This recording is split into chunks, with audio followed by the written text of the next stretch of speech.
ମୁଁ ଅମ୍ବିକା ପ୍ରସାଦ ଦାସ राज्य विजु युव जनता दलर साधारण संपादक भाव में मुझे कार्यरत अच्छी।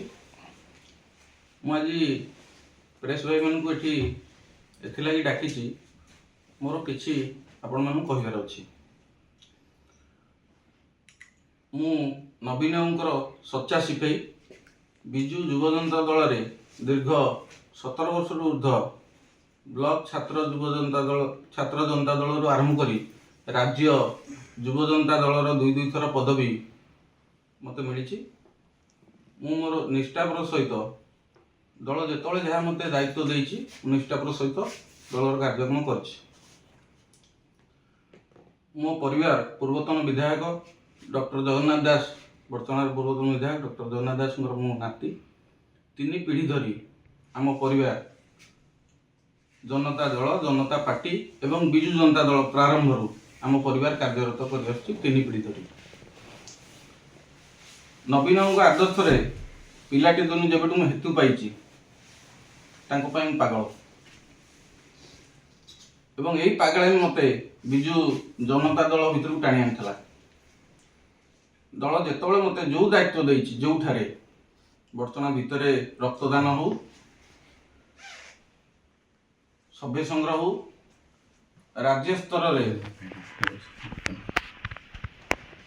सभ्य संग्रह कार्यक्रम हो बलांगीर भली जिलार दायित्व सभ्य संग्रह मत दि जाइथिला जोटा कि समग्र राज्य रे 1 नंबर होइतिला।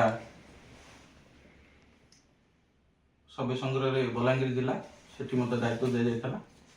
निष्ठापर सहित सेठार मध्य काम करछि राज्य पदवी रे थाई। मोर नेता नवीन पट्टनायक सांगे नवीन पट्टनायक आशीर्वाद रे राज्य पदवी रे थाई 2 जन सभापति डॉक्टर बेमकेश राय एवं वर्तमान सभापति श्रीयुक्त चिन्मय साहू नेतृत्व में कार्य कर मते जहाँ दायित्व देइछन्ति जहाँ निर्देश देइछन्ति जहाँ आदेश देइछन्ति मु श्रृंखलित कर्मठ भाव में कार्य करि आछि। किंतु वर्तमान परिप्रेक्ष्य रे मु अनुभव करुछि किछि अनिवार्य कारण और असहिष्णु व्यक्ति मानक पई मु मोर पदर गारिमा रक्षा करि परनी एपरि मोर हृदबोध होछि। एथिपई मु आज निष्पत्ति नैछि मु विजु युव जनता दलर साधारण संपादक पदवी इस्तीफा दबा पई एवं मु इस्तीफा देउछि। आपण माध्यम रे मु जणाई देबाक चाहे मु नवीनंकर सांगे थिली अच्छी जीवन शेष रक्तबिंदु पर्यंत नवीन एवं विजु जनता दल सहित मु रहिबी। दल पई जेतेबेले जहाँ काम करिया कथा मु करिबी। मु या छड़ा मोर आछि नाही काई ना मु नवीन को आदर्श करिकरी विजु जनता दल भितर टाणी आछतली। मते मोर पदवी रे थिबा समय रे राज्य पदवी रे थिबा समय रे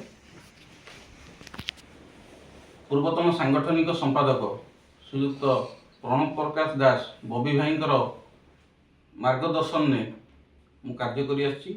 तेणु तांको मु धन्यवाद जणाउछि। प्रमिला मल्लिक मैडम माननीय विधायिका तांको भी मु धन्यवाद जणाउछि। तांकर आशीर्वाद मो संगे अछि। माननीय विधायक विश्वरंजन मल्लिक विश्व भाई को तांको भी मु धन्यवाद दउछि। तांकर भल पाइबा बड़ भाई भली से मते भल पाइछन्ति। हमर सुजाता मैडम को भी मु धन्यवाद दउछि। माननीय विधायिका जाजपुर जिला सभापति श्रीयुक्त सरोज भाई को भी मु धन्यवाद दउछि। निज पुओ भली से मते भल पाइबा दैछन्ति। बड़चणार सभापति श्रीयुक्त तापस राय को भी धन्यवाद दउछि। एवं सबुठारु अधिक कैप्टेन राजनारायण महापात्र को बहुत बहुत धन्यवाद दउछि। से बड़चणार संगठन को आगे नौछन्ति आगु भी आहुरी आगे नेबे बोली मु आशा प्रकट करुछि। एवं परिशेष रे ଆପଣଙ୍କ ମାଧ୍ୟମରେ ଗୋଟିଏ କଥା କହିବାକୁ ଚାହୁଁଛି ଯେ ମୁଁ ବିଜୁ ଜନତା ଦଳରେ ଶେଷ ରକ୍ତବିନ୍ଦୁ ପର୍ଯ୍ୟନ୍ତ ଅଛି, ଯେ ମୋତେ ତୃଣମୂଳ ସ୍ତରରେ କାମ କରିବାର ସୁଯୋଗ ମିଳିବ। ମୋ ପାଇଁ ପଦବୀ ବଡ଼ ନୁହଁ, ଦଳ ବଡ଼। ମୁଁ ଏତିକି କହି ମୋର ଜୟ ନବୀନ, ଜୟ ବିଜୁ ଜନତା ଦଳ। ଦେଖନ୍ତୁ ଆପଣ ବିଜୁ ଜନତା ଦଳରେ ଅଛନ୍ତି, ବିଜୁ ଜନତା ଦଳ ରହିବେ ବୋଲି ଘୋଷଣା କରୁଛନ୍ତି, ଆପଣ ଏପଟେ ରିଜାଇନ୍ ଦେଉଛନ୍ତି, ସମସ୍ତେ ପ୍ରତିକ୍ରିୟା ଦେଇପାରୁଛନ୍ତି, ତା କାରଣ ରିଜାଇନ୍ କାହିଁକି ଦେଉଛନ୍ତି, ତା କାରଣ କ'ଣ? ରିଜାଇନ୍ ମୁଁ ଦେଉଛି, ମୁଁ ଅନୁଭବ କରୁଛି, ମୁଁ ଯେଉଁ ପଦବୀରେ ଅଛି ଦୀର୍ଘ ଦିନ ହେବ ଅଛି, ଏବେ ମୁଁ ଅନୁଭବ କରୁଛି ଯେ ହୁଏତ ମୋ ପଦବୀର ଗାରିମା ମୁଁ ରକ୍ଷା କରିପାରୁନି। ଏ ପଦବୀରେ ରହି ମୋର ଯେଉଁ କାର୍ଯ୍ୟ କରିବା କଥା ମୁଁ କୌଣସି କାରଣବଶତଃ ସେ ସ୍ତରର କାର୍ଯ୍ୟ କରିପାରୁନାହିଁ। ଦୀର୍ଘ ଦିନ ଆପଣ ବିଜେଡି ରହି ମଧ୍ୟ ଲାଲୁ ଭାଇ ସହିତ ମାନେ ଆମର ଯେଉଁ କ୍ୟାପ୍ଟେନ୍ ସହିତ ଆପଣ ସେ ବହୁତ ଭଲ କାମ କରୁଛନ୍ତି ଦଳ ଲାଗି, ମୁଁ ଶୁଣିବାକୁ ତାଙ୍କ ସହ ଆପଣ ଦେଖିବାକୁ ମିଳୁନି କ'ଣ? ମୁଁ ରାଜ୍ୟ ପଦବୀରେ ଆଜ୍ଞା ଅଛି, ଦୀର୍ଘ 2ଟା ଟର୍ମ ହେଲାଣି, ତେଣୁ ମୁଁ ପ୍ରାୟତଃ ଭୁବନେଶ୍ୱରରେ କାମ କରେ ଏବଂ ଦଳ ରାଜ୍ୟର ଯେଉଁ ଯେଉଁ ଜିଲ୍ଲାରେ ମୋତେ ଦାୟିତ୍ୱ ଦିଅନ୍ତି କରେ। ଦେଖନ୍ତୁ ଦଳ ଡିଆ ଚାଲିଛି, ଆପଣ ରିଜାଇନ୍ ପଛରେ ଆଉ କିଛି ରାଜନୈତିକ କାରଣ? ଆଜ୍ଞା ଆପଣଙ୍କୁ ମୁଁ ପ୍ରାରମ୍ଭରୁ କହିଲି, ମୁଁ 3 ପିଢ଼ି ଧରି ଆମେ ଅଣ କଂଗ୍ରେସ ଏବଂ ଅଣ ବିଜେପି ସଂଗଠନ ସହିତ ଆମେ ଅଛୁ। ମୋର ଜେଜେବାପା ଏଠି ବିଧାୟକ ଯେଉଁ ହେଇଥିଲେ ପ୍ରଜା ସୋସିଆଲିଷ୍ଟ ପାର୍ଟିରୁ ହେଇଥିଲେ।